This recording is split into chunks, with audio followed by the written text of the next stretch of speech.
Bonjour à tous, il est exactement 12h33. Nous sommes aujourd'hui mercredi 14 octobre. Céline n'est pas encore là et prendra le train en cours puisque l'information la retient encore dans les coulisses du ZCL. Ne vous inquiétez pas, elle sera là tout à l'heure.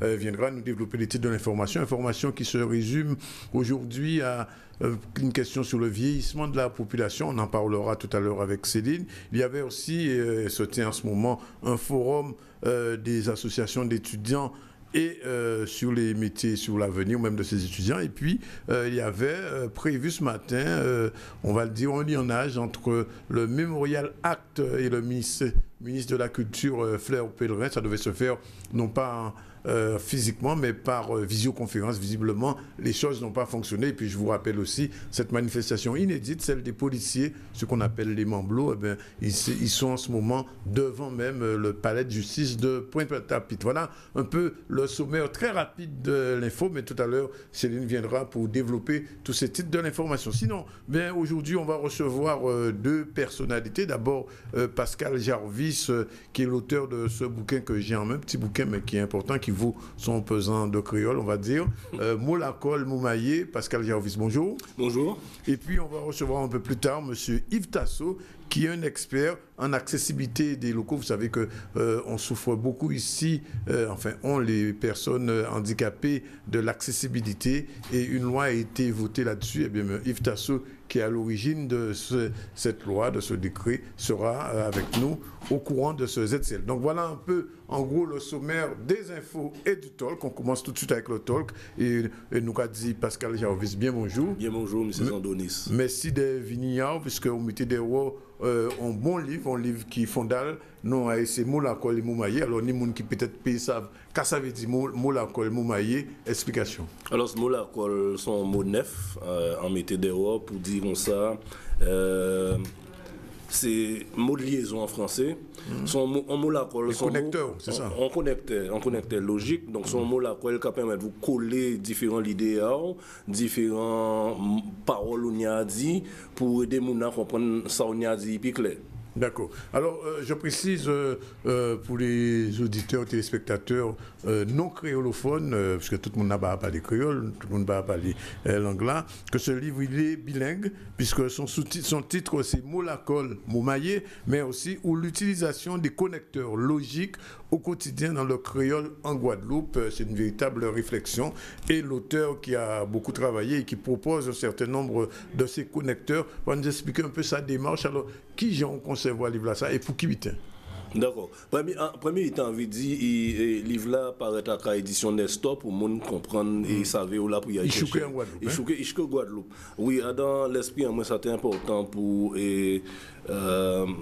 travailler avec un éditeur ici dans. Parce qu'on travaille qui chouque en disant terre nous et en disant cœur nous. Si vous voyez le livre là, ça sorti, on bit important, envie de dire aussi, c'est grâce à Pep Guadeloupe. Parce que si vous voyez, yo, pas te ban en langue, mouna pays là, en travail là, ça n'a pas été fait. Donc, son travail en assembler, chercher et ou organiser, mettre ça dans l'ordre, parole, mon gars parler, pour que ça aboutir et parole et aboutir et l'idée à yo, là, on va parler bon monde. On connecte logique, on la colle, c'est qu'on dit, ou assis la rila, ou on la rila, on va amener l'auto, et son lot, panneau, qui a dit, qui chimé, on va y prendre, donc on va pas m'na chimé, on va y prendre pour m'na suivre l'idée, bien clair, on va y passer, et puis comprendre parole là, petit morceau, pas petit morceau, et puis, parole là, on fait sans détail. Alors, Monsieur Jarvis, oui. Cet ouvrage, vous l'avez fait en français, mais aussi en créole, mais aussi en français. Pourquoi les deux langues? La langue de contact du guadeloupéen, c'est-à-dire le créole guadeloupéen, mais pour faire plus court, je dis le guadeloupéen. Hein, voilà. Donc, la langue de contact du créole guadeloupéen, c'est le français.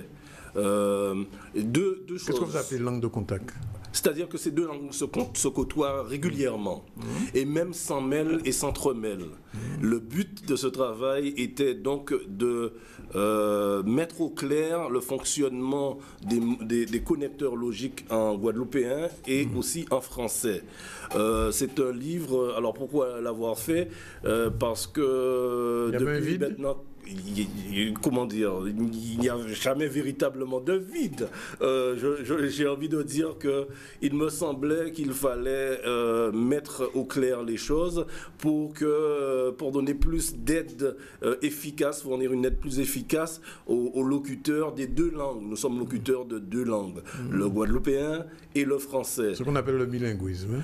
C'est un bilinguisme. En ce moment, nous sommes plutôt dans une situation de diglossie. Avec une langue haute et une langue basse. La langue haute étant le français et la langue basse, le guadeloupéen, le créole. Oui, voilà. Bien que ça commence quand même à changer parce que... je m'en réjouis, enfin nous nous en réjouissons. Quand on examine un peu ce qui se fait dans des îles proches de nous, alors on prend le cas, l'île référentielle, le pays référentiel, c'est Haïti, où le créole est la langue haute. Et les autres langues, français, anglais, espagnol, parce que les Haïtiens sont trilingues quelquefois, et pas seulement ceux qui sont allés à l'école. Je vais parler, le petit Haïtien qu'on rencontre dans la rue, il parle anglais, il parle créole, il parle espagnol, il parle français, et il se fait comprendre. En Martinique, la situation de la diglossie est particulière, où le français est encore la langue très haute. Oui, il faut le dire, c'est comme ça y est. Hein. C'est comme ça bataillé. En Guadeloupe, un moins de degré quand même, un moins de degré.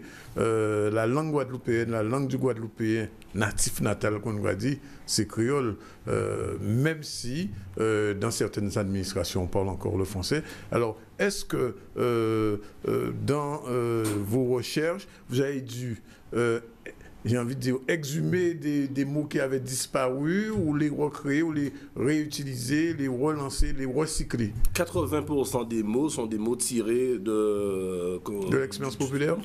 Oui, du corpus, on va dire ça comme ça, du corpus de la langue guadeloupéenne. Oui. Bien.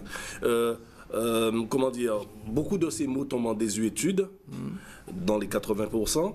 Hein, et d'abord, j'ai dit 80% de ces mots sont tirés de notre corpus. Et bien sûr, je me permets par moments des néologismes en ayant intégré le fonctionnement de la langue. Le fonctionnement de la langue. En ayant un midi, endormi en couche à créole, et avant les d'autres noms.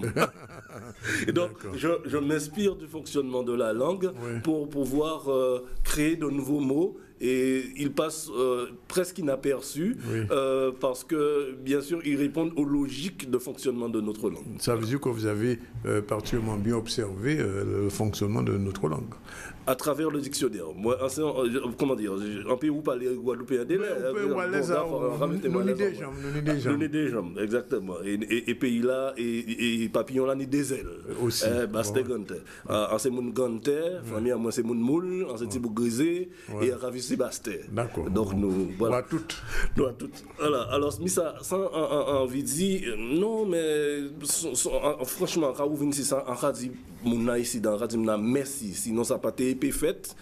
Alors, en travaillant en dictionnaire là, en dictionnaire, et tel shit, Sylvian tel shit, Hector Poulet, Montbran, voilà. En travaillant là, en gardant des messieurs Marie Galante, mais non, il y a eu pays là tout de suite là, à l'esprit moi, en gardant cette édition Carta là, en gardant les dés.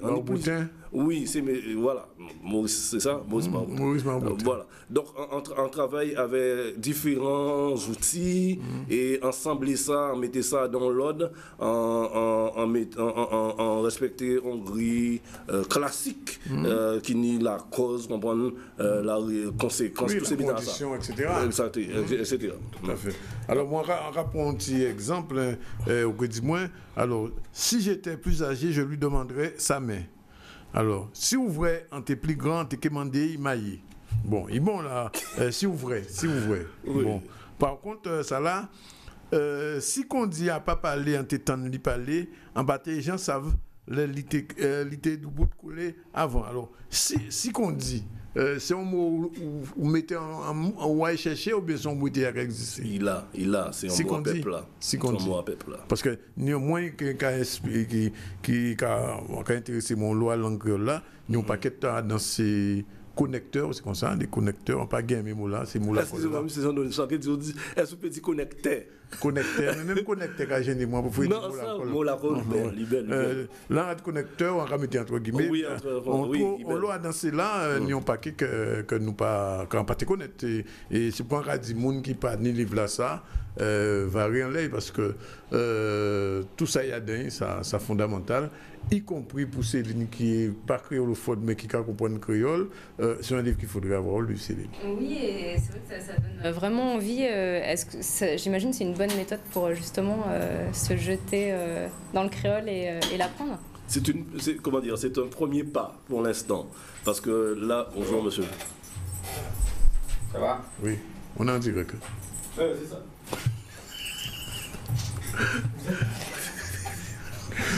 C'est direct. C'est les inconvénients du live, mais enfin, l'émission s'appelle Live and Direct, donc on est en live. Peut-être une surprise pour moi. Il en direct là. Bon alors, on te dit. Bon, je disais que c'est une première étape parce qu'on n'entre pas dans une langue, comment dire, en n'étant pas locuteur natif par ces connecteurs logiques. C'est pas facile. Voilà. Mais par contre, ce qui est intéressant, c'est que il y a des phrases, comment dire, les mots sont mis en contexte. Et en français et en guadeloupéen à chaque fois. Donc vous pouvez, en tant que locuteur non natif, observer le fonctionnement des deux langues et vous entraîner effectivement à déjà retrouver l'expression ou la phrase en guadeloupéen et en cachant la partie française, comme tout enfant on peut s'entraîner à apprendre quelque chose, au bout d'un moment prendre des libertés progressivement. Mais de toutes les façons, il est prévu après ce livre un cahier d'exercice, un livret d'exercices où les gens pourront s'entraîner à la fois à l'oral et à l'écrit. Parfait. Parce qu'en fait, la question qui est sous-jacente à celle de Céline, que je prolonge, est-ce qu'à partir de cet ouvrage, un non-créolophone peut aborder le créole? Oui, bien sûr, mais il faut d'autres éléments. Outils, il faudra d'autres outils. Et ces outils-là... il faut une grammaire, il faut le dictionnaire, bien sûr, qu'on apprend une langue. Voilà. Il faut le dictionnaire, il faut la Je grammaire. rebondis sur le mot grammaire. Oui. Alors, certains élèves me disent, ou bien certains parents peuvent dire, maintenant le créole c'est une langue parce c'est une langue, elle a une grammaire, et c'est une langue parce qu'elle est intégrée à l'école, elle a été intégrée dans les programmes. Je m'élève en faux contre cela et je dis que une langue n'est pas une langue parce qu'elle est acceptée par une institution, et une langue n'a pas une grammaire parce que on a écrit un livre. Il existe sans doute des livres de grammaire et des livres écrits de grammaire écrite, mais si on dit, on répond à un exemple comme ça, Zandronis, Missier, K, Ban, Palais, moins. Personne ne comprendra rien, d'accord, parce que je n'ai pas appliqué des éléments de syntaxe et de constitution de la phrase, d'une phrase normale, ce qui signifie clairement que si je dis « Monsieur Zandonis n'a pas les bas moins », alors tout le monde m'aura compris, même une personne qui n'a pas un niveau très avancé en matière de pratique de la langue orale. Et donc la grammaire d'une langue existe avant d'être écrite. Oui, et tout locuteur naturel entre dans la langue par la porte de l'oral, avant même de savoir lire. Sinon, alors, nous ne pourrions pas parler à nos enfants et eux nous répondre. C'est important ce qu'il dit, parce qu'en fait, pendant longtemps, on a, on va dire, évacué le créole en disant le créole c'est une langue que parlée. Mais toute langue parlée. Parce qu'elle n'était pas écrite, mais le créole a été d'abord, comme toutes les langues, une langue parlée. Je ne pense pas que les premiers hommes qui existaient, comme Akilangayo, l'Homo sapiens, ou même après, ils n'écrivaient pas leur langue. Voilà, donc le caractère de l'oralité du créole n'était pas un caractère, n'était pas suffisant pour exclure le créole de la langue, du champ des langues. Voilà. Voilà. Et c'est important de le savoir et de le dire. Voilà. Et donc, pourquoi est-ce que je fais ce livre-là et que je mets les deux langues en contact? C'est pour montrer les ressources de cette autre langue que nous avons, parce que nous avons deux langues, le français et le créole guadeloupéen ici, en tout cas. Il faut les mettre en contact pour voir que, effectivement, elles peuvent s'accompagner, se compléter et cheminer ensemble sans qu'il y ait, pour cela, de problèmes schizophréniques, pas des langues, mais des locuteurs de ces langues à employer l'une et l'autre. On peut jeter des ponts entre les deux, en fait. Tout à fait. C'est cela. C'est la connexion. C'est la connexion, c'est la corrélation. Oui. Voilà. Alors, cet ouvrage, je le dis, nous sommes dans la période du mois de créole en mouvement. Il tombe parfaitement bien et l'utilisation pédagogique, puisque M. Jarvis est aussi enseignant, quelle va être son utilisation de votre point de vue?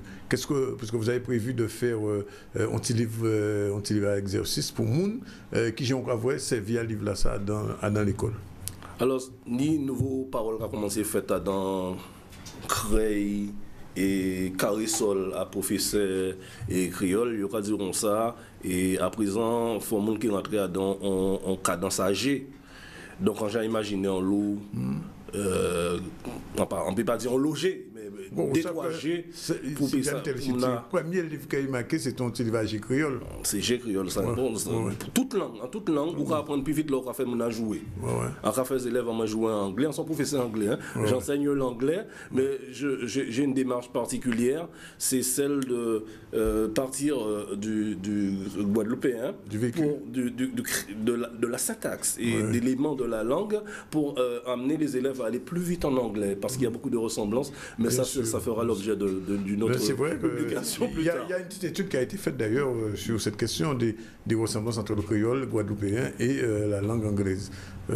Et donc, pour venir à Santé là, c'est via livre là ça dans l'école. Quand on dit un professeur qui a regardé nous, aujourd'hui, je dis mercredi, nous avons le professeur qui a regardé aller là ça. On va dire ça. Il va sortir de l'école. Pas faire un bédi comme Benika qui est là. Bon, ce que je peux dire, c'est qu'il faut commencer il serait souhaitable de commencer à utiliser un livre comme celui-ci très tôt. Un parent peut l'utiliser avec son enfant aussi bien en créole qu'en français. Parce que les premiers connecteurs sont ceux de l'addition ou bien ceux de la cause, car, parce que, etc. D'accord? Donc ça peut se faire comme ça dès les classes de maternelle avec les enfants. On peut aussi le prolonger à l'école élémentaire et primaire, parce que il peut y avoir de petits débats d'organiser entre enfants, et là ils seront amenés à jouer par exemple l'opposition, l'addition, de nouvelles idées, et donc de manière à structurer leurs propos, bien à conduire ce type d'échange, de réagir et dialoguer de façon plus efficace. Alors, pour refaire plus simple et de manière plus structurée, lorsqu'on enseigne une langue, on va dire qu'on aborde 5 compétences. La première compétence que je vais citer, c'est celle de la parole en continu, comme celle que je pratique en ce moment, sans interruption de votre part. Et alors, quand vous me posez une question, nous sommes dans une autre compétence qui est toujours de l'oral, celle de réagir et dialoguer. Ensuite, madame qui nous écoute est dans la compétence écouter et comprendre. Mais il y a aussi deux autres compétences qui sont liées plus à la graphie, à l'écrit. C'est celle de lire. Certaines personnes liront cet ouvrage et d'autres s'exerceront à écrire. Ce sont les deux autres compétences. Ça fait 5 compétences. D'accord ? Donc pour une production, mais en même temps qu'un enseignant de quelque niveau que ce soit, en classe prime et maternelle, élémentaire, lower secondary, c'est-à-dire collège, et puis ensuite au lycée, et à l'université. partout, ce type d'ouvrage peut trouver sa place. Hein. Voilà. Donc, en fait, ce que je veux dire surtout, c'est que le jeune, l'enfant, aura été aussi entraîné à travers, par exemple, le fait de ne pas interrompre quand on lui a dit qu'on est en écouter et comprendre, ou bien alors que la personne qui s'exprime est en parler en continu. L'enfant ou le jeune, l'apprenant, dirons-nous, s'entraînera à respecter les tours de parole. Tout à fait. Et c'est une chose fondamentale et qui nous manque ici dans notre public scolaire. Tout le monde veut parler en même temps. Tout à fait. Et le fait d'avoir enseigné cela à travers la porte des connecteurs logiques permettra d'intégrer des postures, des attitudes, des savoir-faire qui sont de nature à aider notre académie. Tout à fait. L'avant-dernière question, comme d'habitude, c'est Céline, la dernière. Non, peut-être oui, pour continuer sur ce que vous disiez, en fait, c'est la notion d'écoute aussi. Tout à fait. Savoir écouter. C'est ça. Et puis, voilà, quand on apprend une langue aussi, ça passe par là aussi. Voilà. Et tout à ce fait. Que les gens disent. Alors, je rappelle, en fait, mon songe, mon petit jour après émission là en cours là, depuis un petit moment, on capable lever Pascal Jarvis, mettait des livres là, ça, nous a ici Moulakol et Moumaillé. Alors, Moulakol, c'est mot qui, attends, Moulakol, mot qui a collé, et Moumaillé, mot qui a maillé, ou l'utilisation des connecteurs logiques au quotidien dans le créole de la Guadeloupe. Dernière question pour Pascal, parce que depuis un petit moment, on a dit ça. Peut-être que les gens qui n'ont pas fait attention à ça, mais encore remarqué, ou quoi dit Guadeloupéen, créole Guadeloupéen, on va dire créole. Pour qui ça? On va dire Guadeloupéen parce que d'après moi, ça va mettre un bel linge si nous. Parce que si on est capable de crier et langue avec non à cailler, d'après moi, ils font un petit pas. Ça, moi, je dis naturellement sans problème. On breton, il peut parler en langue celte, mais il peut parler breton. Et on peut aller au Landais, peut-être qu'il peut parler, enfin, on nous dit pays gallois, il peut parler gallois, évidemment, mais il y a même famille là. Et donc, moi, là, on va dire guadeloupéen, encore on dit en français, parce que dès les gens qui comprennent, c'est un guadeloupéen, mais les gens qui comprennent aussi, c'est en français. Nous, sommes deux langues. Alors je rebascule en français. Et donc je dis que lorsque j'utilise le terme le guadeloupéen, cela n'a aucune valeur d'exclusion. C'est juste le fait de nommer avec précision un idiome, une langue, par le nom de son peuple, du peuple qui la pratique. Je n'aurai pas autant d'aisance à parler le martiniquais, l'haïtien, etc. Je peux le faire, je le fais, je sais le faire, mais je ne pourrais pas m'exprimer avec la même vitesse, et il faudrait aussi que j'intègre la prosodie, les intonations, la gestuelle, etc. Donc je respecte chacune de ces langues-là, mais je sais que il me semble aussi que dire que je parle le guadeloupéen, dire que je parle le martiniquais, c'est dire que j'ai parlé deux langues. Mais est-ce que, Pascal, il ne faut pas, quand vous dites je parle le guadeloupéen, ajouter, j'ai envie de dire, un connecteur créole? Pourquoi? Parce que, vous l'avez dit au début, nous sommes dans une situation de diglossie, il y a deux langues, français et créole. Et quand vous dites je parle le guadeloupéen, il faut entendre, je parle le guadeloupéen, le créole guadeloupéen. Parce que tout le monde parle français bien aussi. sûr, quand je dis que je parle le guadeloupéen, je dis je parle le guadeloupéen, une langue de la famille des langues créoles. D'accord. C'est-à-dire que ça, les gens, au bout d'un moment, comprendront. Ils le sauront. Parce que quand le breton dit « je parle le breton », il ne rajoute pas... Ils ont le gallo aussi. Oui, bien sûr. Mais il ne dit pas à chaque fois une langue de la famille de... Bien sûr, de temps en temps, je dirais le créole. Et tout le monde comprendra que je parle du créole guadeloupéen. Mais c'est juste pour préciser qu'il existe plusieurs créoles. Tout à fait. Même si certains préfèrent s'entendre dire qu'il existe une langue, le créole. Ah non, il y a des créoles. Je suis désolé, il me semble qu'il existe des créoles. Des créoles. Il y a même des anglais maintenant.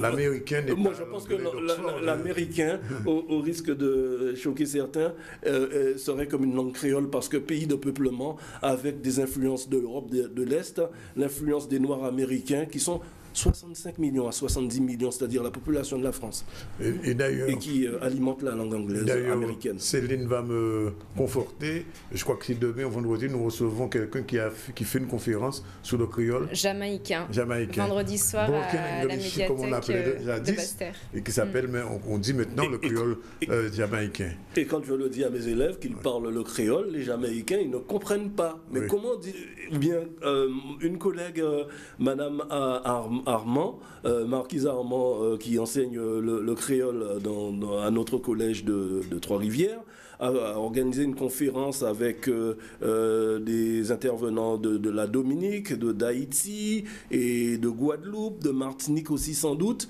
Et après cela, moi j'ai fait travailler mes élèves sur un compte-rendu en anglais de ce qui s'est dit en créole. Mais ils m'ont dit, mais monsieur, je ne comprenais pas ce que disaient les autres. Je dis, c'est bien la preuve qu'il existe d'autres langues que la seule nôtre. Oui. Voilà. Et Alors, qu'il faut le prendre en compte. Il va falloir qu'on affine tout ça parce que comment on dira, mais c'est la dernière question si je vous embêter, comment on dira quelle est la langue d'un Amérindien? La langue d'un Amérindien? Oui. Quel Amérindien? Un Amérindien de la Guadeloupe par exemple. Parce qu'il y en a. Et qui parle Kalinago? Qui parle aussi bien sa langue de Kadina, qui parle aussi bien le créole et le français. Il y en a ici. Hein.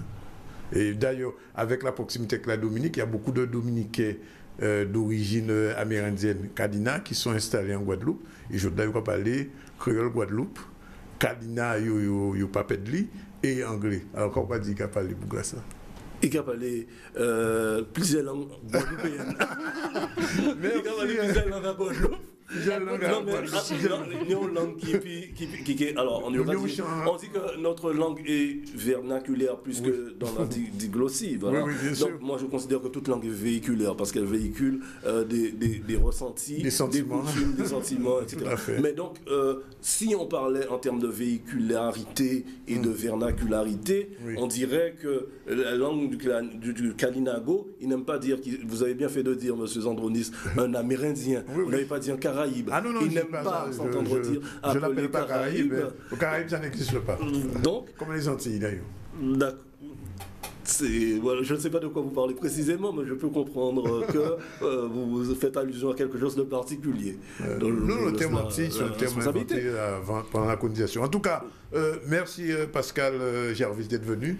C'est moi qui vous remercie. Je rappelle à nos téléspectateurs de Guadeloupe, de Martinique, que c'est là qui est en France, là, qui a regardé. Le livre là, ça est sorti à Canesto. Donc, vous avez tout veillé à Canesto, vous avez tout veillé en toute librairie. Et essayez de rappeler, lire et conserver. Sinon, Créole en mouvement, ça continue jusqu'au 31 octobre. Tigné encore derrière. Et notamment demain, on va recevoir ici Benzo, conteur, qui viendra parler d'une question particulière. Et c'est vendredi qu'on reçoit Romain. Oui, si vous permettez, en parlant de Benzo, vous pouvez discouper, moi. Ouais, si vous permettez, on va discouper. Alors, et Molacol, Mola, ça a existé en métier depuis une vingtaine d'années. Texte là, ça est en modifié. Il paraît là, après 20 années, sur ordinateur. Momaye, ces mots sont proposition à monsieur André Dorville, qui s'est douvané à texte en moins. Ça veut dire qu'il fait parole douvant là, ou en mettant d'autres modéraux encore, son douvanet. Eh bien, il fait. Il dit parole douvant.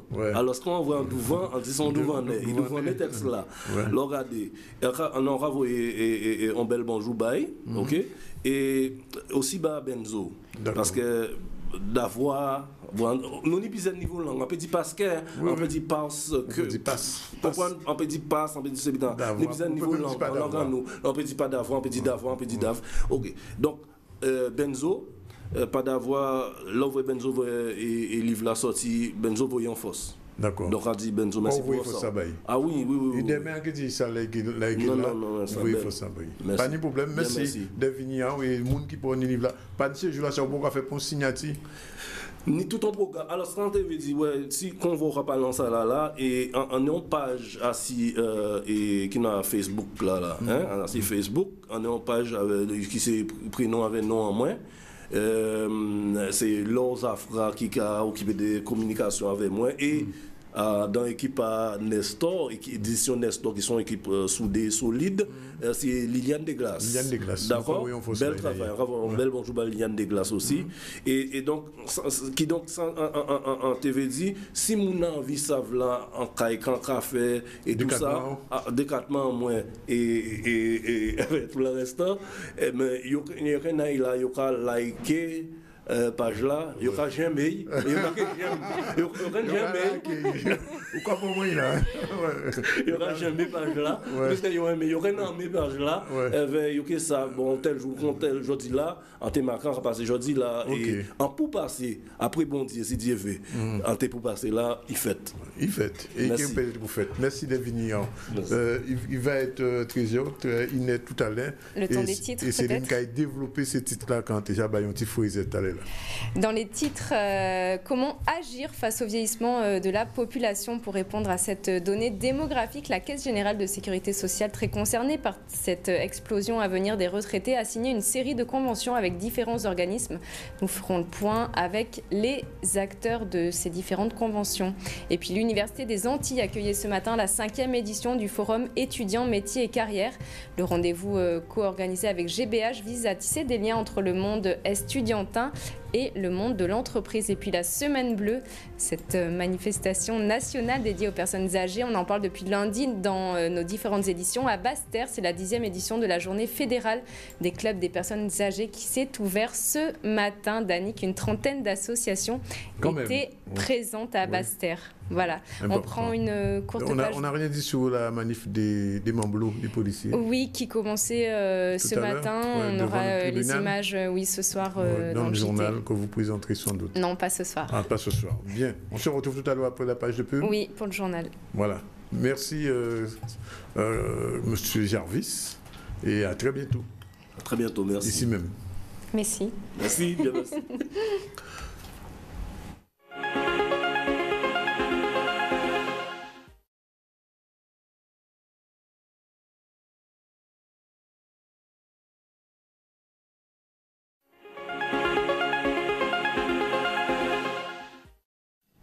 Voilà, 13h06 dans le ZCL et on entame ce journal. On commence cette édition avec un accident de la circulation ce matin à 11h15 sur la voie verte à Jarry. Nous allons voir des images en off. Un véhicule à bord duquel 2 individus avaient refusé de s'arrêter lors d'un contrôle de police ont tenté de fuir en empruntant la voie verte à contresens et en tentant de rentrer dans Jarry.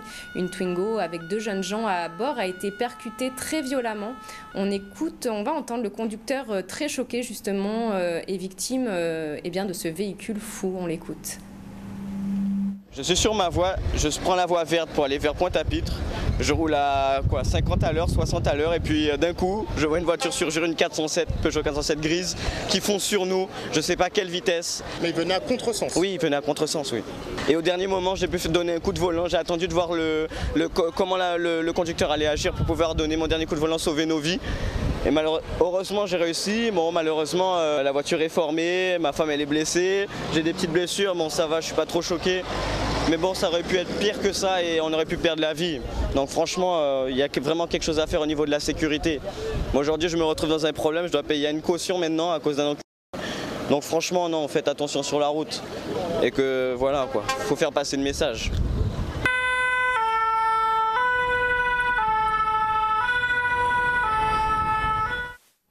Voilà, et sachez que les deux auteurs, donc totalement irresponsables de cet accident et qui ont mis en danger la vie de nombreux conducteurs, ont été interpellés.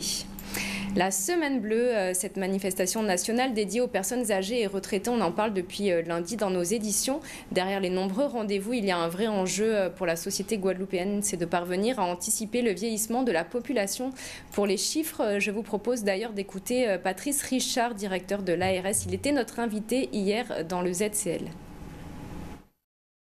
Bien, puisqu'on va avoir une augmentation importante du nombre de personnes âgées de plus de 75 ans. Là, nous sommes à une population de 29 000 personnes de plus de 75 ans et en 2040, on sera à 78 000 personnes âgées de plus de 75 ans. Donc on a vraiment devant nous un défi très important qui est la prise en charge des personnes âgées sur notre territoire. Oui.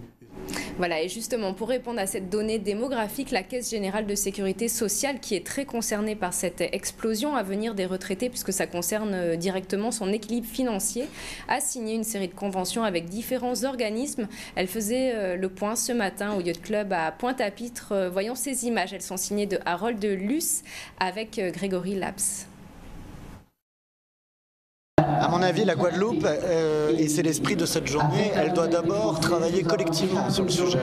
C'est tout l'esprit de ces conventions. Il ne suffit pas de signer des conventions, il faut les faire vivre derrière. Mais le point de départ, et c'est l'acte fondateur de cette journée, c'est évidemment de marquer l'engagement collectif. Et puis après, c'est d'accepter de travailler sur l'ensemble des questions du vieillissement, qu'il s'agisse du lien social, qu'il s'agisse des besoins de santé, ou qu'il s'agisse des questions de logement et d'aménagement du territoire. Et c'est tout l'esprit de ces collaborations qui sont en train d'être formalisées à travers la signature de ces conventions.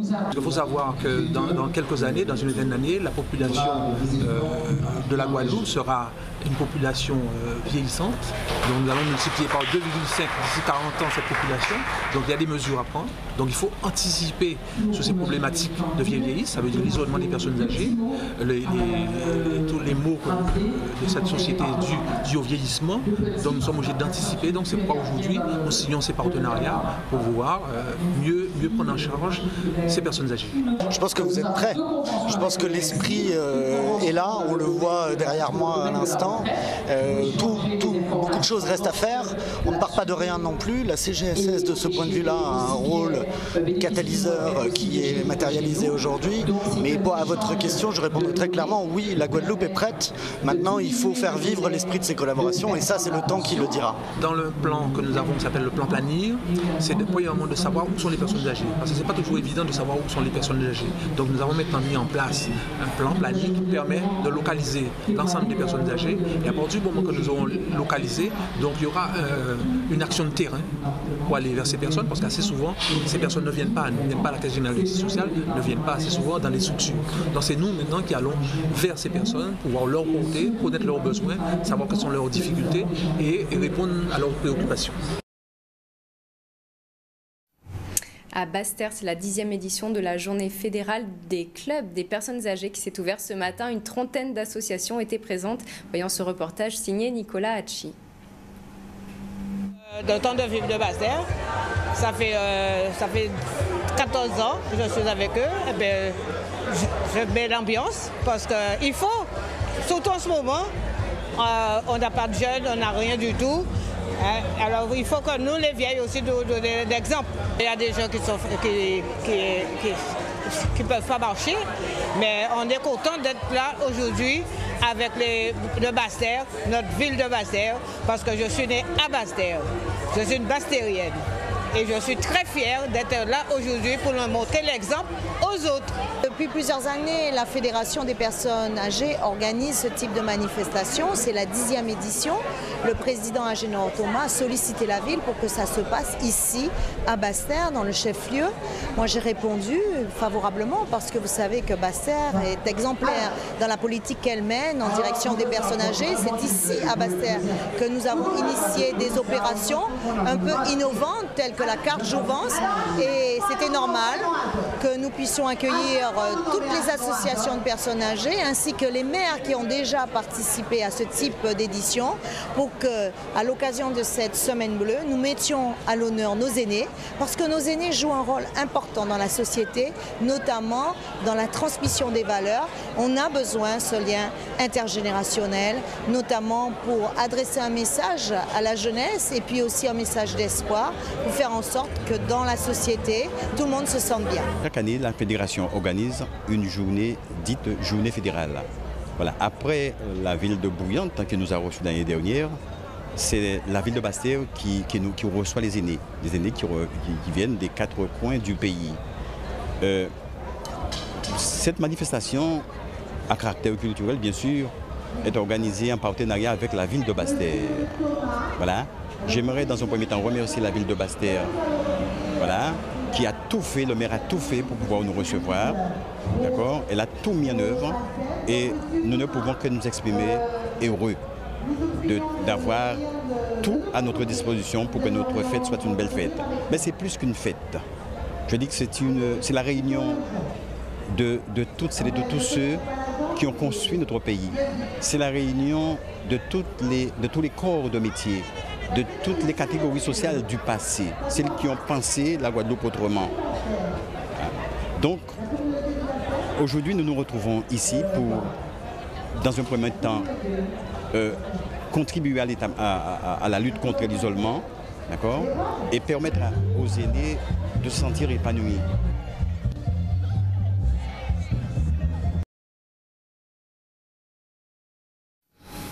Voilà, alors il est temps maintenant d'aborder la question de l'accessibilité ou de la non-accessibilité. Je ne sais pas lequel serait dans notre cas, dans le studio, c'était la non-accessibilité. On a dû bouleverser un petit peu les choses pour recevoir M. Vitasson. Bonjour. Bonjour.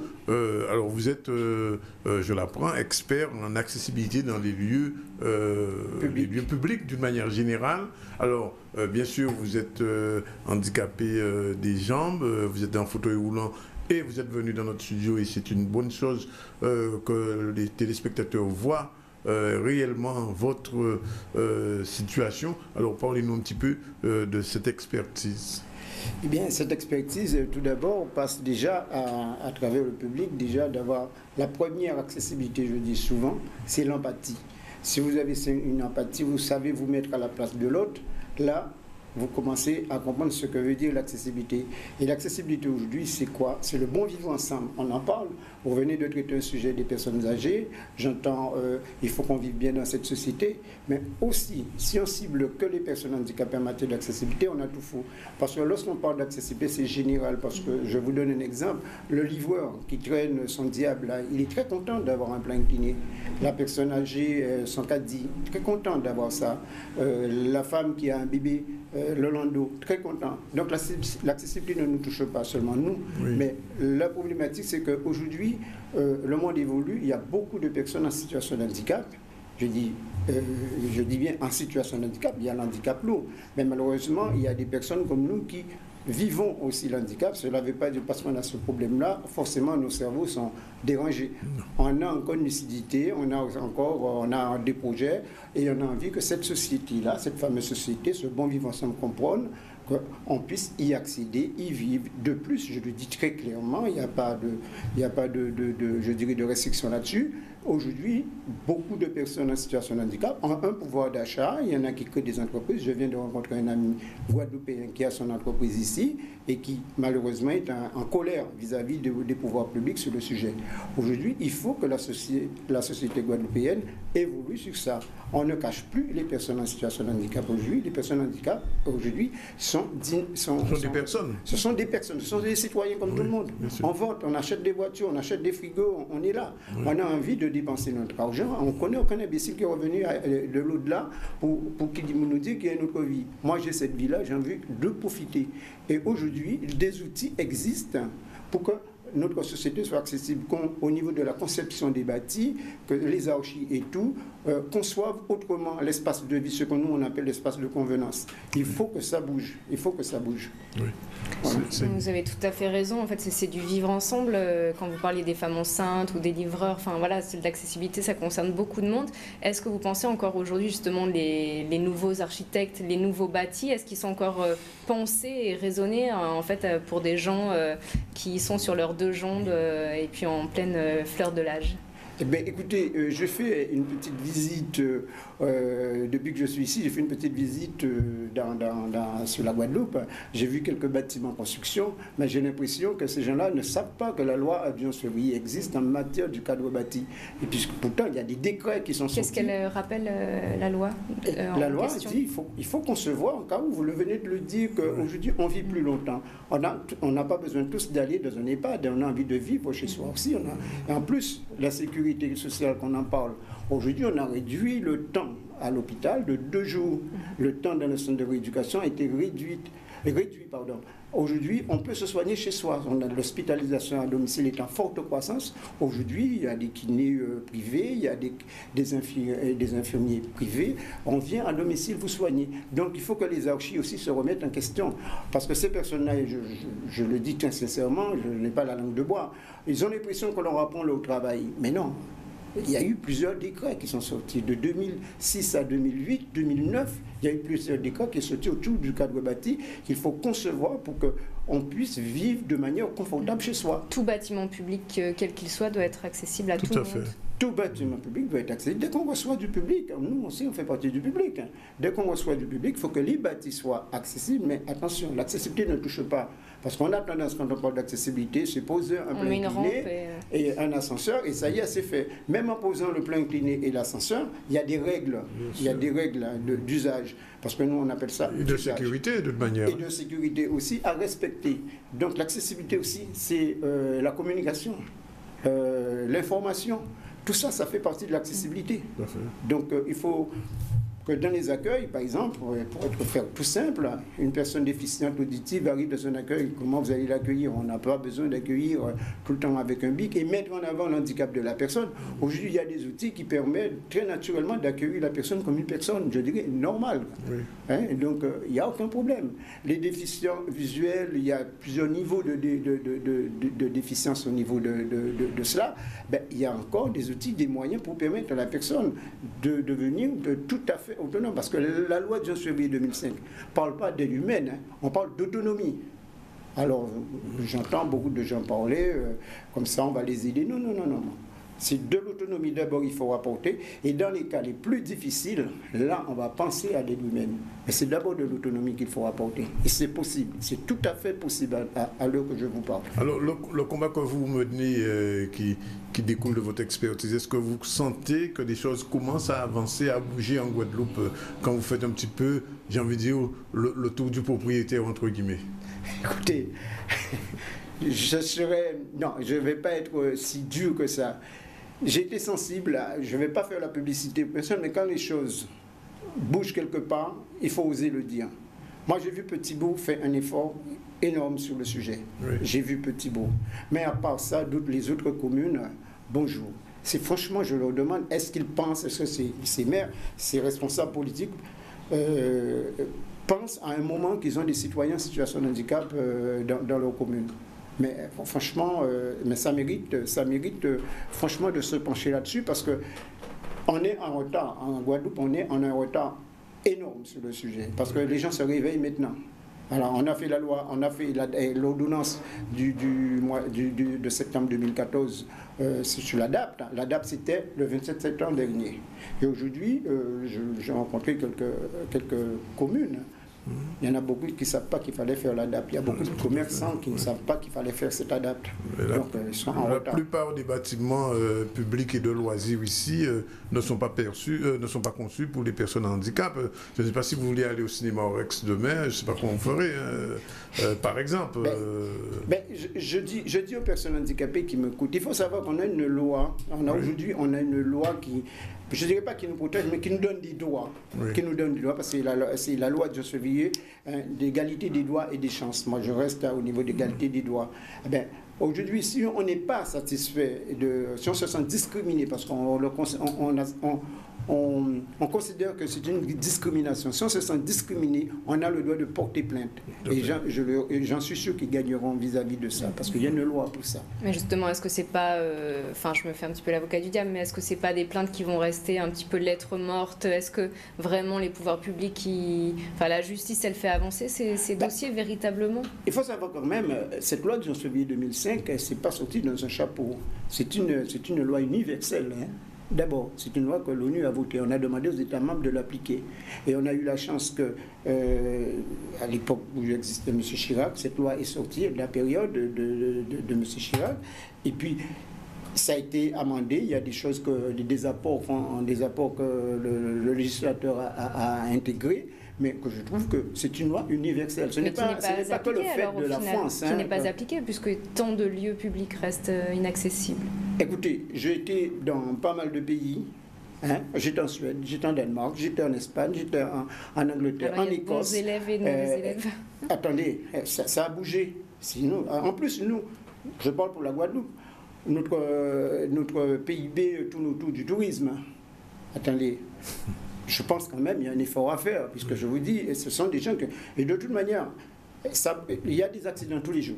vous venez de le dire, vous avez vu des accidents, des personnes se trouvent en situation de handicap. Malheureusement, ce sont des gens, quand on s'en sort, quand on a la chance de s'en sortir comme moi, parce que je me considère quand même valide par rapport à d'autres personnes qui se trouvent dans une situation assez difficile, ben, ces personnes-là, qu'est-ce qu'ils ont? Ils ont la rage de vivre, ils ont envie de sortir, de bouger, d'aller au restaurant, de manger. Moi, j'étais en Suède où j'ai vu qu'il n'existait qu'un seul restaurant, une seule toilette dans ce restaurant. La toilette est accessible à tout le monde. Donc c'est ce qu'on demande. Quand on ne peut pas tout faire, on peut se donner les moyens de faire au moins quelque chose, ce qu'on appelle le confort d'usage. Et puis il y a même des particularités qui doivent vous intéresser en matière de sport. Pour les personnes d'handicap. Pour être clair, en radio dirige un club. Je dirige un club et c'est pluridisciplinaire. Oui. Donc vous voyez, j'ai été confronté depuis 40 ans, plus de 40 ans, je suis confronté au déplacement de mes athlètes, à leur hébergement, à leur mobilité, et bien sûr, avec ça, on est obligé de s'approcher de leur intimité, c'est-à-dire leur propre hébergement personnel, les aider à aménager leur véhicule. Donc c'est un travail que je fais depuis plus de 40 ans, donc sans être prétentieux de dire, c'est un sujet que je maîtrise suffisamment. Et de plus, la loi demande au pouvoir public de demander aux associations existantes qui gèrent chaque typologie d'handicap de participer en atelier à l'élaboration de ce fameux schéma directeur d'accessibilité que toutes les communes doivent avoir. On leur demande de participer.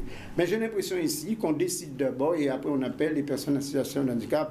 Vine sans faire bazot. Alors, c'est pas ce que je veux, moi. Alors justement, il est en train de vous faire centre des arts là. Actuellement là, parce qu'il n'est pas tellement accessible. Donc on raccourcit le moment ou jamais que nous mettons au point en l'étape là pour apporter ça, parce que les lieux de spectacle en Guadeloupe sont difficilement accessibles aux personnes en situation de handicap. Eh bien, c'est ce que je dis à mes compatriotes, on va dire ça tout l'heure. Quand hier soir, nous avons l'entraînement avec deux, trois, on va dire les hommes, il y a des femmes aussi, mais les hommes avec un grand H. Excusez-moi. L'humanité.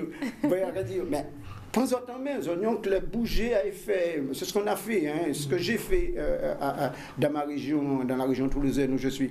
J'allais dans les écoles, les entreprises, les universités. On allait faire de la sensibilisation, expliquer c'est quoi l'handicap, comment on vit quotidiennement cette problématique. Et donc, on a pris comme ambassadeurs les enfants, parce que les meilleurs c'est ça, parce que les adultes, ils ont l'impression qu'ils savent tout, ils connaissent tout. Bon, voilà. Donc nous, on en a eu marre, on a préféré s'adresser aux enfants. Donc, mais aussi, quand on parle, nous aussi, qui nous a vraiment, je dirais, qui nous a attiré, c'est qu'on parle de insérer les personnes. Je ne parle pas d'intégration, parce que quand on parle de nous intégrer, j'ai l'impression qu'on sort de la planète Mars, on arrive sous Terre, il faut nous intégrer. On est déjà dans ce monde. On est déjà dans ce monde, on fait partie. Mais on peut parler d'inclusion, de rebondir dans l'entreprise, puisque j'ai ciblé plus l'entreprise là.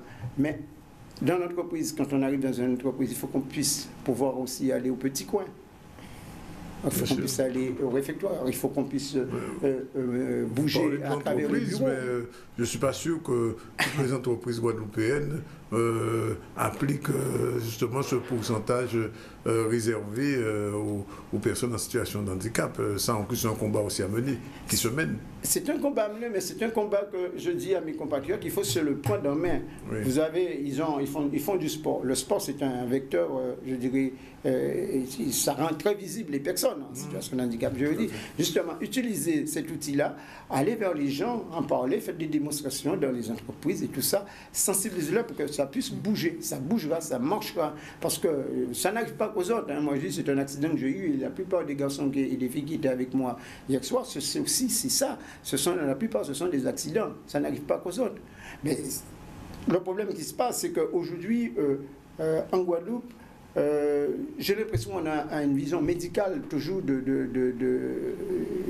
l'handicap. Ouais. Il faut qu'on ait une vision sociale. Il faut changer le regard, c'est ça. Et le regard, il faut que ça se passe dans la tête, parce que le regard, je ne sais pas comment on arrive à le changer si on ne fait pas cette fameuse empathie que je vous ai parlé. Il faut se mettre à la place de l'autre, dire, ah ouais, mais si c'est moi ça t'arrive, est-ce qu'on peut accepter que là on ne peut pas rentrer, là on ne peut pas faire ça, là on ne peut pas rentrer en magasin là. Et quand on se pose cette question-là, on comprend que c'est vraiment un droit, c'est naturel que les personnes. On est d'abord Parce que j'ai lu un article là, je ne vais pas nommer le nom, mais c'est une personne très très bien placée au niveau des entreprises en Guadeloupe. On parle des handicapés. Non, mais ça, c'est pas juridique. Ce sont des personnes en situation de handicap. Et tant qu'on ne mettra pas la personne au cœur des projets, au cœur des décisions, eh bien, on ne bougera pas. Mais si on désigne toujours les handicapés, qu'est-ce que ça veut dire les handicapés? On décide pour les autres, sans savoir la réalité des choses. Et on a l'impression, quand on parle, et dans la lecture que j'ai eue, personnellement, c'est mon point de vue, qui n'engage que moi, j'ai eu l'impression, cette personne parlait du poids que pèsent les charges et tout le reste dans le développement des entreprises de la Guadeloupe. Et elle a intégré la démarche d'accessibilité. C'est sûr que c'est un coût. Mais si on l'avait pris en compte dès la conception, ça n'aurait pas un coût. Mais en mettant l'accessibilité tout de suite dans le poids des dépenses des entreprises, encore on culpabilise les personnes en situation de handicap. Or, on a le droit de travailler. On a envie de cotiser aussi, hein. On a envie de participer au développement de notre société aussi. Ce n'est pas parce que, bon, moi chez là, on sent un demi-portion. Je ne suis pas un demi-homme. Oui. Moi, je suis un... Alors, tout à fait. Tout à fait. Alors, on est en période électorale, donc j'imagine que là aussi, vous aurez une action à mener vis-à-vis de nos décideurs actuels. On peut les appeler comme ça. Mais je vais même interpeller les décideurs que je sais qui vont à l'Assemblée nationale. Oui. Hein, ils vont, ces gens-là, ici, qui reviennent ici après. Oui. Ils reviennent ici.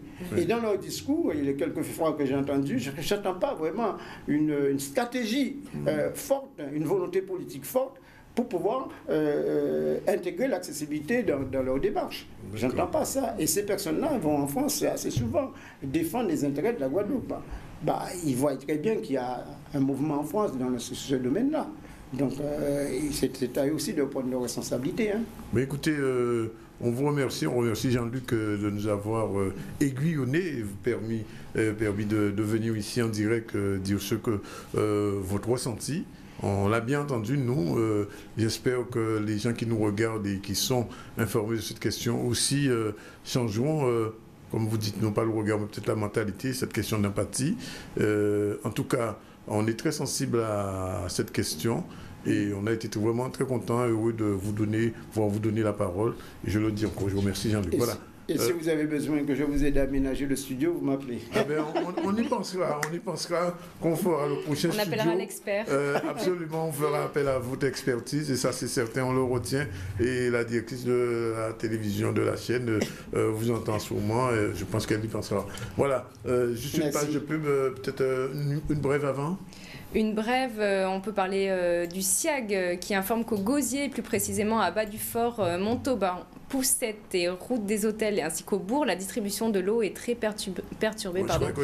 Depuis ce matin, non, c'est en cause une casse sur le réseau. Le retour à la normale est prévu au mieux en début d'après-midi. Voilà, pour rappel, au Gosier. À la normale, là. Entre guillemets. Entre guillemets. Merci. On prend une page de publicité, puis on revient avec l'info et Martine et la chronique Martine culture. Martine qui est là, qui a fait des patience comme d'habitude, elle est là. Bonjour Martine. Oui, elle arrive. À tout de suite.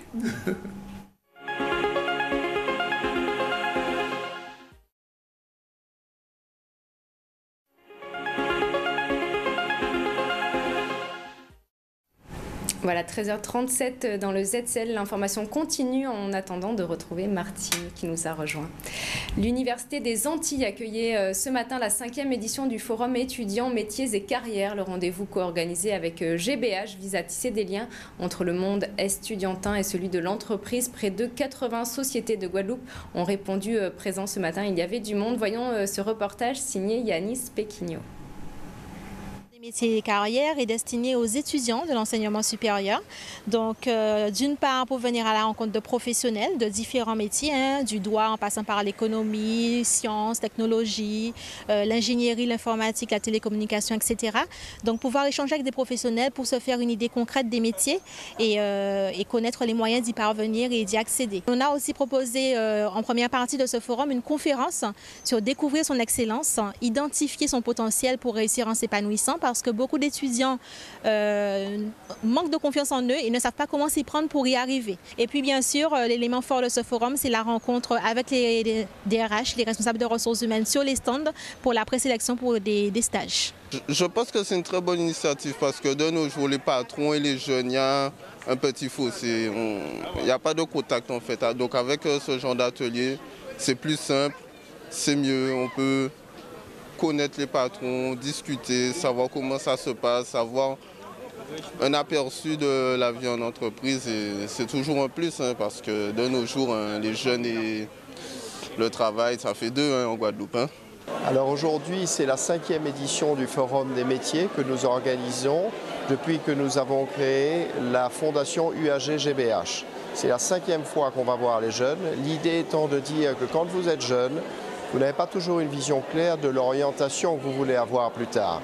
Donc nous avons mobilisé des équipes, 80 intervenants aujourd'hui, dont 21 du groupe GBH, pour venir parler aux jeunes dans des domaines comme le droit, le marketing, la finance, en leur disant « posez-nous toutes les questions ». Vous vous posez encore des questions sur votre avenir professionnel, c'est le moment de pouvoir avoir en face de vous des gens dont c'est le métier et qui pourront vous dire si c'est une orientation qui vous plaît. C'est important de ne pas se tromper, c'est l'objectif de cette journée. Voilà, et puis le mois du créole se poursuit également à Sainte-Anne. Il se célèbre notamment à travers des auteurs. Voyons ce sujet. Sainte-Anne est une ville culturelle de pointe, on peut dire, de par quand même toute notre histoire à partir du cas qu'on connaît maintenant et de toute l'histoire culturelle de Sainte-Anne. Donc effectivement, la ville s'est inscrite dans le programme du Créole en mouvement, dans la mouvance avec le conseil départemental, donc c'est la 7e édition. C'est vrai que dans le temps, on parlait de la journée du créole, maintenant c'est devenu le mois du créole. Cham et ses fils, c'est un livre d'histoire, un outil pédagogique qui démystifie la prétendue malédiction de Cham, qui réhabilite Cham et ses fils, qui rétablit la vérité historique et qui réconcilie l'humanité monogénétique avec elle-même. Inédit pour avoir démontré que le procès de Cham et de ses fils était à charge. Il fallait par conséquent donner la parole à la défense pour réparer cette injustice. Pour cela, il fallait attaquer le mal à la racine, mettre des mots sur les mots et appeler un chat un chat. C'est ça le travail de Cham et ses fils. J'en vante ces éditions Nestor.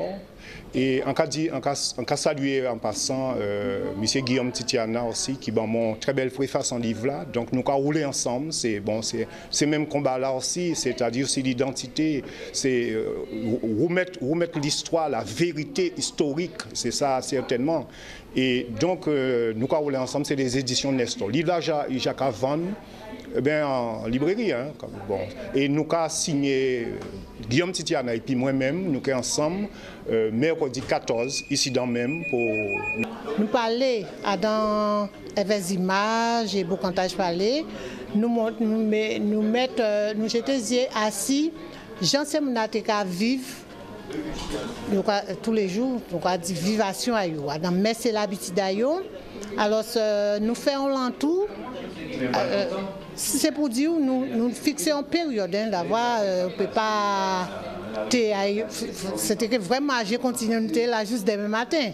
Donc nous fixons 1920 à 1935. Et 1920 à 1935, nous avons un butin majeur qui fait en Guadeloupe, c'est cyclone là. Il y aura dit grand cyclone là, d'avoir pas connu non à cyclone là ça. Cyclone en 1928 qui était déchapillé la Guadeloupe. Et après événement là ça, la Guadeloupe trouvait notre visage.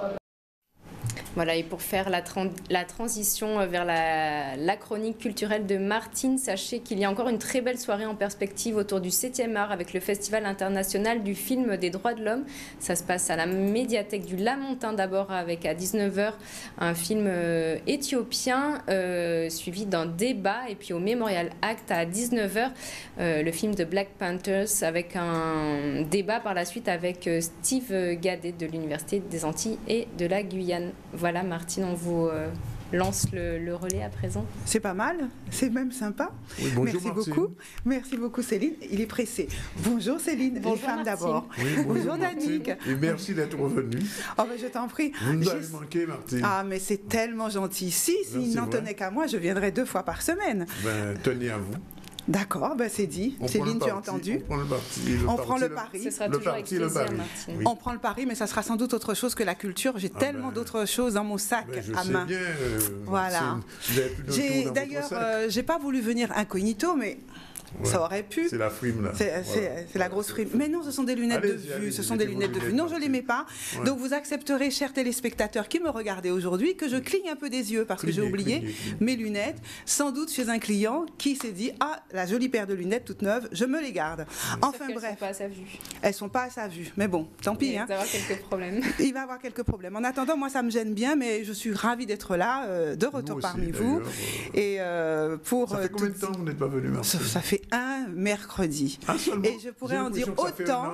Je pourrais en dire autant puisque je fais une émission toute seule avec Céline. C'est vrai. Oui. C'est pour ça que tu as l'impression que tu étais en vadrouille, Danick. Je n'en dirai pas plus. Ah bon, j'étais partie quelque part. Je n'en dirai pas plus. Quelque part s'en vaut quelqu'une. Et oui, voilà. Et c'est pas fini. Bon, alors en tout cas, cette semaine, qu'est-ce que je vous ramène? Eh ben, je termine ma petite série voyage. En tout cas, celles qui sont voyage en dehors de la Caraïbe. Oui. Puisque la semaine dernière, la semaine la semaine à venir, je vais clôturer avec la Caraïbe. Mais là, je vous emmène toujours sur mes traces en France, dans un petit village, petite région qui s'appelle la Mayenne. Donc en Mayenne, c'est dans le centre de la France. C'est sur pas loin de la Loire, sur le long des terres reculées. Ça. Ce sont des terres reculées. Je ne connais pas. Il y a des gens qui habitent. Il y a des gens qui habitent là. En revanche, je crois qu'il y a des bonnes spécialités là-bas. Ah, il y a des choses qui sont très bonnes. En cholestérol notamment, non? Mais c'est bon parfois le cholestérol, hein. Ça met de bonne humeur, on le dit tout le temps et pas assez. Ça se mange avec tout ce qu'on peut, mais surtout avec ses doigts. Par contre, pour les végétariens, il faudra repasser. Il faudra repasser, parce que ce dont je veux vous parler, si vous me laissez en placer une, parce que vous êtes bavards tous les deux aujourd'hui, hein. Incroyable. Incroyable. Et bien la Mayenne, c'est très joli, c'est très reposant. Je me suis paumée pendant 1 heure à tourner avant d'arriver à trouver le château de la Chasse-Guerre à Ardange, l'endroit où je me suis rendue. La Chasse-Guerre. C'est un ancien... Non, mais il me fait bégayer. Un ancien château qui date du XIIIe siècle, qui a subi pas mal de mutations, mais ce sont ces anciens châteaux avec aujourd'hui un couple de châtelains. Je les appelle comme ça parce que c'est vraiment la réalité. Danick, ça suffit, tu n'arriveras pas à me faire craquer. Et donc, je suis allée visiter ce château. Pourquoi? Demandez-moi pourquoi. Pourquoi? Mais pourquoi? Parce que ce sont mes amies Blandine, une amie de plus de 30 ans, puisqu'on a fait nos études ensemble, qui a acquis ce petit château et qui l'ont réparé, reconstruit. Voilà, merci. Rénové, merci. Avec complètement. L'aide de mécènes ou pas? Parce que la route chasse. Non, pratiquement pas, avec l'aide de son mari surtout, qui était un ancien architecte, et vraiment brique après brique, ils ont retapé ce château. J'espère. On a de très très belles images. Bon, c'est joli qu'on me voit parce qu'il faut quand même que je dise que je suis habillée par Variance au Roule, voilà, Bayside, et coiffée par moi-même pour l'instant. Je fais toujours appel à une coiffeuse. Alors donc, si ce château veut bien venir, donc Ardange, je continue. Voilà, là, derrière moi. Ça c'est avant. Donc c'est l'origine. Ah oui, vous nous rassurez après la reconstruction. Alors, vous allez me dire, mais pourquoi elle nous parle d'un coin paumé dans la Mayenne que personne ne connaît? Mais parce que... Martine. Pourquoi? Merci Céline, il y en a une qui suit. Voilà ce que ça donne Ardange, l'entrée du château avec les vraies douves. C'est-à-dire, c'est très très très beau. C'est très très beau. Et j'insistais sur ce lieu parce que c'est une amie qui est Madame Tout-le-Monde, qui a quitté sa profession et qui s'est décidée d'acheter ce lieu. Madame Tout-le-Monde, parce que ça pourrait être toi, ça pourrait être moi. Et ils ont rénové totalement ce lieu. Les douves étaient en eau, mais ils ont remis en eau, ils ont nettoyé, etc. Oui. Et depuis, donc c'est magnifique, ils en ont fait donc un gîte qui accueille les gens, c'est pour ça que je suis allée voir ce lieu rénové. Donc ça c'est le corps principal et au fond il y a la volière qui était donc la tour de garde du château et le voilà donc c'est vrai que c'est mignon. Très très beau. Donc ce site est réellement magnifique et donc ils font maintenant des gîtes, ils accueillent du monde et pendant que j'étais là, donc il y avait des Italiens, donc nous avons passé de très très belles soirées. Tout ce qui est à l'intérieur, les pierres ont été entièrement refaites par Blandine et son mari et le mobilier a été taillé également par elle. Donc ce sont des chaises uniques qu'on ne trouvera nulle part ailleurs, ainsi que les tables et toutes les chambres, si on en voit une, eh bien les chambres ont été refaites comme à l'ancienne avec lit à baldaquin, des voilages, des tentures, etc. J'ai dormi dans ce château pendant 3 nuits. Telle une reine. Voilà, j'étais véritablement une vraie reine et dans le château, ils s'autosuffisent pratiquement avec un poulailler, avec un cochon, avec des chevaux, avec un jardin magnifique. Voilà. Donc, je voulais vous parler de ce lieu. Et donc, dans la continuité de ce lieu... Le château, ça vous a plu, Martine? Ça m'a plu. Voilà, la tour qu'on a vue tout à l'heure ancienne, et on a vu la nouvelle retapée. Eh bien, ils ont, dans la même occasion, toujours culturellement parlant, ils ont découvert un vieux monsieur qui est un curé, donc Pierre Chardon, qui peint, mais de manière divine. Il y a l'une de ses œuvres qu'on voit là. Et Pierre Chardon, eh bien, une association s'est créée autour de lui et ils ont sauvegardé, enfin, ils ont travaillé autour des œuvres de cet homme-là, qui en fait est un curé et qui, à ses heures perdues, peignait. Et il a plus de 500 toiles en stock. Il se trouve donc que c'est un travail magnifique, c'est de toute première beauté ce qu'il fait d'un point de vue artistique. Et donc, un musée s'est ouvert grâce à cette association au nom de Pierre Chardon et j'ai été à l'inauguration du musée et de l'exposition que nous verrons peut-être tout à l'heure. Voilà, donc l'une de ses œuvres, une pièce des œuvres de Pierre, de Monsieur Bernard Chardon. C'est abstrait, ça nous rappelle certains courants que sont du Picasso, Matisse également. Donc c'est un coloriste et il fait des choses extraordinaires et surtout il fait des vitraux qui sont sensationnels. Et donc le musée en fait est une ancienne église qui a été remise également rénovée et qui accueille maintenant le musée Pierre Chardon que chacun peut visiter en allant en Mayenne. Donc vous trouverez toutes les informations sur Pierre Chardon. Il y a un site internet extrêmement bien fait et sur le château de la Chasse-Guerre également que je vous... Vraiment, si vous passez dans cette région, allez... On fait pour y arriver. Vous y arrivez, vous prenez l'avion déjà en partant d'ici, vous arrivez à Orly, etc. Et ensuite vous prenez un train qui va en direction de Angers et qui s'arrête... voilà, et qui s'arrête à la... Donc c'est à Gare de l'Est. Voilà. Donc voilà, mon petit périple de voyage sur lequel je voulais vous emmener pour finir mon passage sur cette France. À la Martine. Comment? Non, j'ai dit sur la vie de château. La vie de château. Mais pour moi, c'était gratuit, dois-je le dire, puisque c'est une amie de 30 ans. J'imagine qu'il devait avoir un bon coup aussi dans le cadre du château. Mon Dieu, le vin et la cuisine. Château de la Chasse-Guerre. Il s'appelle le château de la Chasse-Guerre. Oui. Voilà, il s'appelle toujours comme ça et c'est à Ardange avec un H au début. Bon, alors, on va se dérider un peu. Tu te rappelles que la semaine dernière, j'avais poussé un léger petit... Non, tu n'étais pas là la semaine d'avant. Oui. J'avais fait un petit mécontentement sur nos amis les bêtes et les chiens plus particulièrement. Qu'on abandonne beaucoup trop, qu'on maltraite beaucoup trop. Quand on en prend un, il faut s'en occuper, ou alors on n'en prend pas. Bon, là, pour un peu dérider l'atmosphère, j'ai envie de parler des chats aujourd'hui.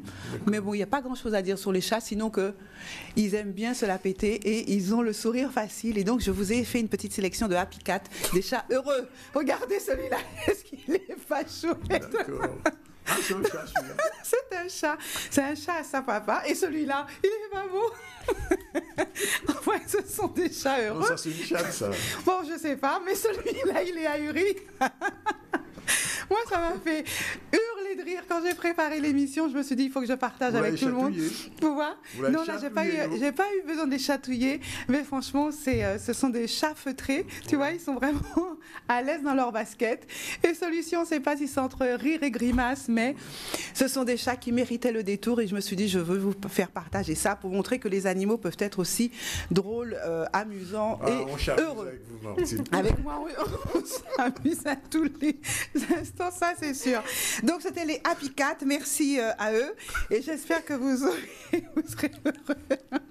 Tu vois que ça te fait... Bon, on passe aux choses un tout petit peu plus sérieuses. Je voulais parler d'un big event, mais je crois que je n'y arriverai pas aujourd'hui.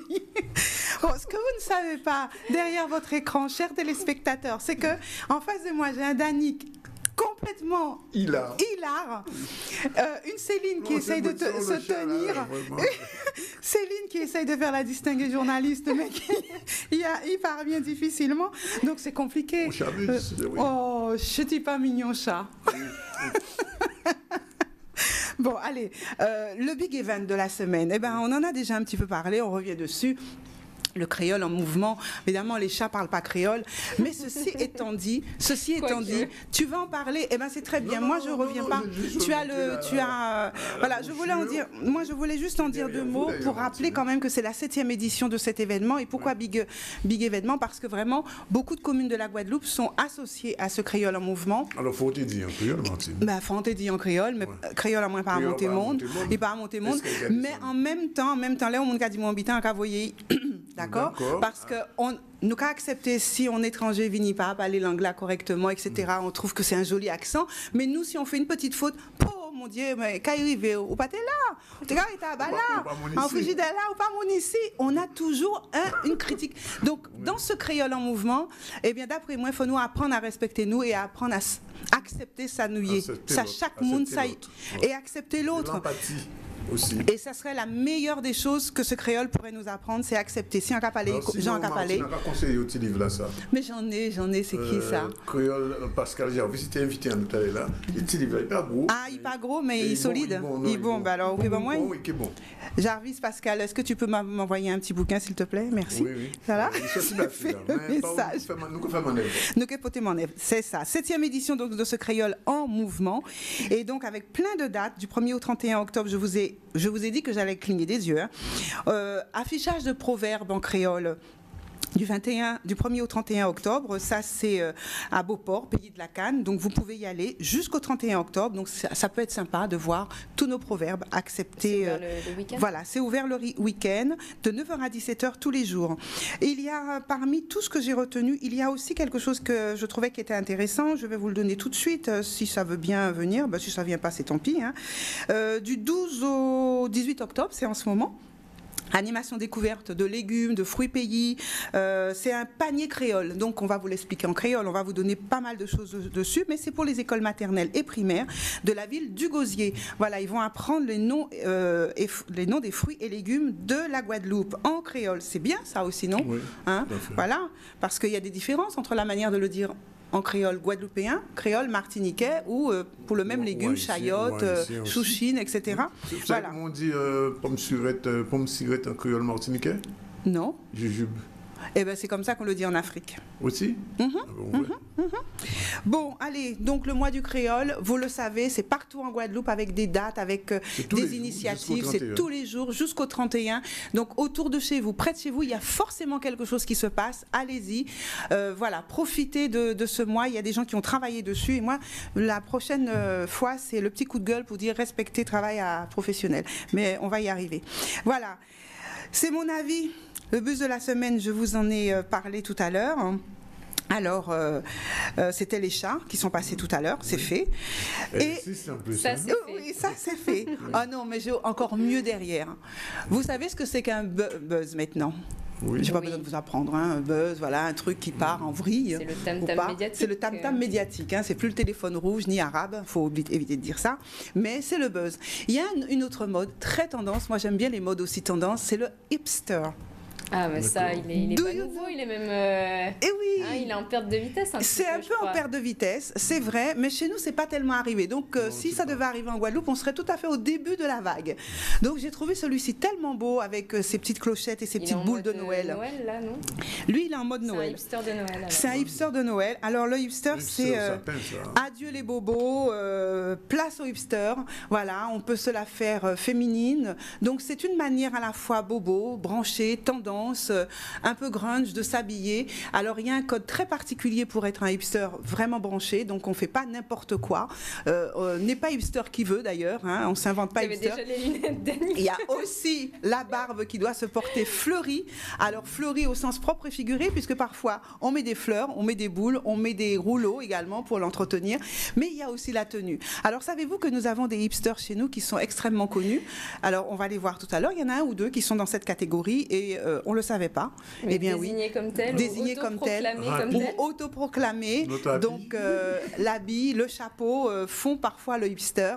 Le titre aussi, hein, lorsqu'on est happy. Voilà, tout ça. En voilà un de chez nous. Et il y en a un autre, lui aussi, qui a été autoproclamé par sa manière de s'habiller, par sa manière d'être également. Parce que le hipster, c'est... Moi, je pensais que la barbe était de rigueur. La barbe est normalement de rigueur. Mais il y a une nouvelle codification qui s'est un petit peu allégée pour permettre que la tenue, eh bien, elle aussi conditionne la tenue, le comportement, le mode de vivre, eh bien, également vous rend hipster. Moi, je ne suis pas encore, mais Danick, est-ce que c'est quelque chose qui t'intéresse? Oui, quelquefois, ça peut arriver d'avoir envie d'être hipster. C'était la confession du jour. Oui, la confession du jour, effectivement. Tu peux cracher en le disant. Alors, on va passer simplement à notre petit agenda. On n'a pas... Ah ben voilà, c'est celle-ci que j'avais vraiment envie que vous voyiez parce que je la trouve extraordinaire. Hein. Elle est extraordinaire quand même, celle-ci. Hein. Elle est extraordinaire. Alors, très rapidement, dans l'agenda, je vais vous parler du Kids and Family. Donc le prochain salon enfant. Ouais, j'aime bien l'image. Pourquoi un papa? Mais parce que les papas. Il y a une maman, mais la maman est toujours là. Elle est toujours là, mais le papa, on commence un peu plus à en parler. Il prend sa place dans dans la famille partout, c'est pas seulement en Guadeloupe ou aux Antilles. Depuis les années 80, eh bien, le père commence à être de plus en plus présent, puisque on a décidé de lui donner maintenant des allocations, de le reconnaître au travers des prestations sociales. Et du coup, ce père qui avant ne se défendait pas lorsqu'il y avait des problèmes de séparation dans la garde des enfants, il est de plus en plus, maintenant, il sollicite de plus en plus la garde de ses enfants. Il y a des médiations familiales exprès qui se mettent en place pour accompagner le père dans cette démarche. Et donc, c'est un des sujets que nous allons aborder dans le cadre de ce salon enfant, qui est avant tout quand même un lieu pour s'amuser. Ça fait quand? Du 21 octobre au 25, au Vélodrome de Gourdeliane. Donc, jeux, animation, un tas de choses. Ça s'adresse au papa, aux mamans, aux grands-parents, futures mamans, donc enceintes, pas enceintes, aux enfants, aux ados. Il y aura des sujets pour toutes ces tranches d'âge. Voilà, du 21 au 25. Il y a un Facebook qui est relié, qui s'appelle Guadeloupe Salon Enfant. Voilà, pour aller chercher des infos dessus. J'avais envie juste de terminer avec quoi? Je ne sais plus, comme on a tellement débordé, n'est-ce pas, que je suis un petit peu perdue. Eh bien, donc, voilà, c'est ça. J'avais envie de finir avec la semaine bleue. Vous en avez parlé? Tu en as parlé? Tous les jours.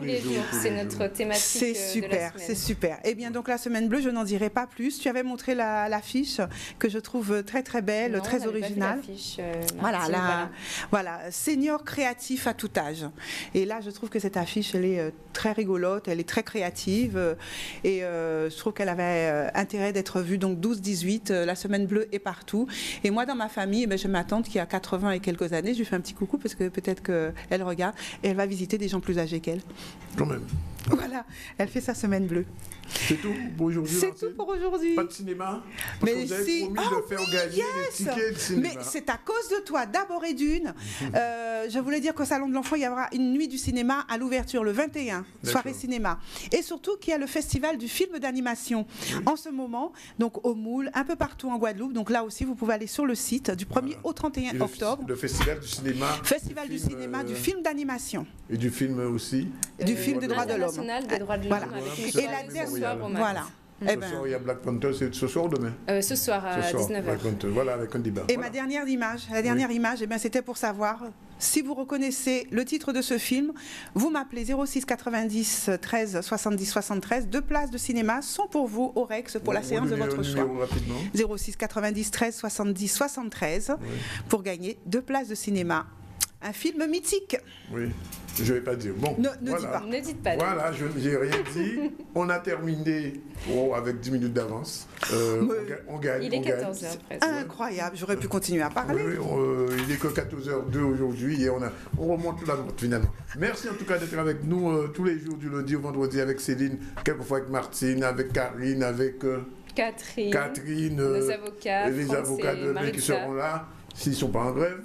Non, ils seront là, je pense. Ils seront là, je pense. Donc, on se retrouve demain à la même heure. Salut. Salut. C'est ça, salut. J'allais dire. À bientôt. Salut. C'est parti.